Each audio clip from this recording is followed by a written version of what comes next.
The Garden of the Widow.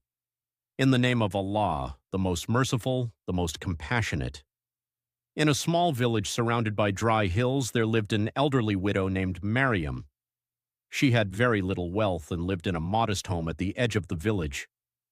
Behind her house was a small piece of land. Every morning after Fajr, Maryam would carry water from the well and gently water the soil. She planted seeds, removed weeds, and cared for the garden with patience. The villagers often asked her, "Mother Maryam, why do you work so hard? The land is dry and the harvest is small." She would smile and reply, "Allah can bring life to any land and hope to any heart." Months passed. The sun was harsh. Very little grew. Yet Maryam continued to care for the garden every day. One year, a severe drought struck the village. Wells became low, crops failed, and many families struggled to find food. When people passed by Maryam's home, they were surprised. Her small garden had produced enough vegetables and fruit to share. She invited her neighbors and gave food to the hungry. A young boy asked her, "How did your garden survive when all the others failed?" Maryam looked at the plants and said, "I planted with trust in Allah and continued even when I saw little reward."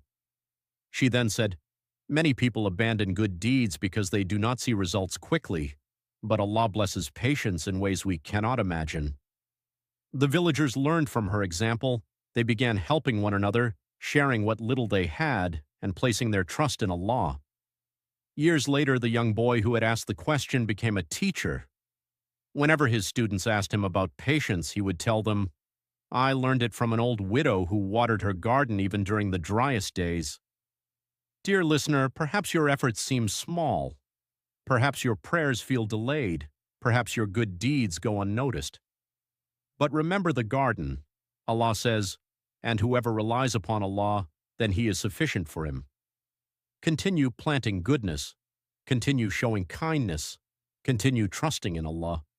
For the seeds you plant today may become blessings tomorrow, and Allah knows best. Assalamu alaikum wa rahmatullahi wa barakatuh.